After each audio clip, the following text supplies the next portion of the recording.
एक बार की बात है, जंगल में बहुत तेज हवा चल रही थी।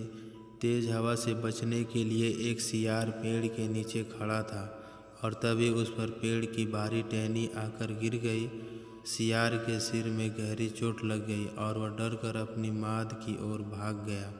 उस चोट का असर कई दिनों तक रहा और शिकार पर नहीं जा सका। खाना न मिलने से सियार प्रतिदिन कमज़ोर होता जा रहा था।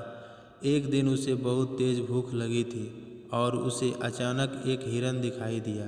सियार उसका शिकार करने के लिए बहुत दूर तक हिरन के पीछे दौड़ा, लेकिन वह बहुत जल्दी थक गया और हिरन को नहीं मार पाया।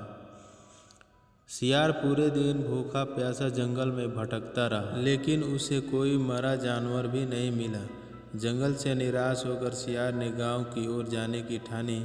सियार को उम्मीद थी कि गांव में उसे कोई बकरी का बच्चा या मुर्गी का बच्चा मिल जाएगा, जिसे खाकर अपना पेट भर लेगा।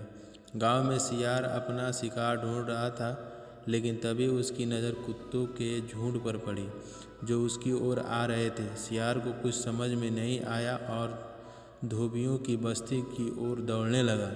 कुत्ते लगातार भौंक रहे थे और सियार का पीछा कर रहे थे। सियार को जब कुछ समझ नहीं आया तो वह धोबी के उस ड्रम में जाकर छुप गया जिसमें नील घुला हुआ था। बेचारा सियार पूरी रात उस नील के ड्रम में छुपा रहा। सुबह सवेरे जब वह ड्रम से बाहर आया तो उसने देखा कि उसका पूरा शरीर नीला हो गया है। सियार बहुत चालाक था। अपना रंग देखकर उसके दिमाग में एक आइडिया आया और वह वापस जंगल में आ गया। जंगल में पहुंचकर उसने ऐलान किया कि मैं राजा हूं, सारे जानवर एक जगह इकट्ठा हो जाए।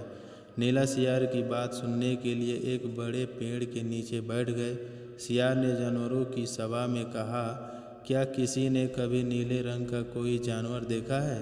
मुझे यह अनोखा रंग भगवान ने दिया है और कहा है कि तुम जंगल में राज करो। भगवान ने मुझसे कहा है कि जंगल के जानवरों का जिम्मेदारी तुम्हारी है। सभी जानवर नीला सियार की बात मान गए। सब एक साथ में बोले, कहिए महाराज, क्या आदेश है? सियार ने कहा, सारे सियार जंगल से चले जाएं, क्योंकि भगवान ने कहा है कि सियारों की वजह से इस जंगल पर बहुत बड़ी मुसीबत आने वाली है। नीले सियार की बात को भगवान का आदेश मानकर सारे जानवर जंगल के सियारों को जंगल से बाहर खदेड़ आए। ऐसा नीले सियार ने इसलिए किया कि अगर सियार जंगल में रहे तो उसकी पोल खुल सकती थी। अब नीला सियार जंगल का राजा बन चुका था।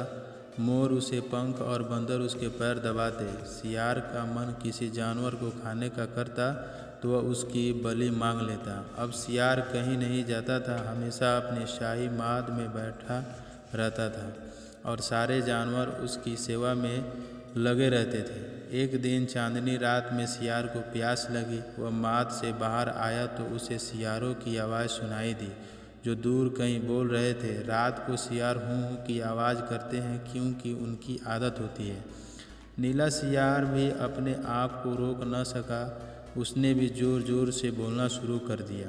आवाज़ सुनकर आसपास के सभी जानवर जाग। उन्होंने नीले सियार को हूँ की आवाज़ निकालते हुए देखा। तब उन्हें पता चला कि ये एक सियार है और इसने हमें बेवकूफ़ बनाया है। अब नीले सियार की पोल खुल चुकी थी।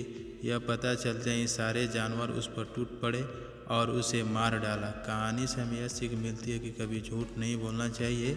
एक न एक दिन पोल खुल ही जाती है। किसी को बेवकूफ़ ज़्यादा दिन तक बनाया नहीं जा सकता।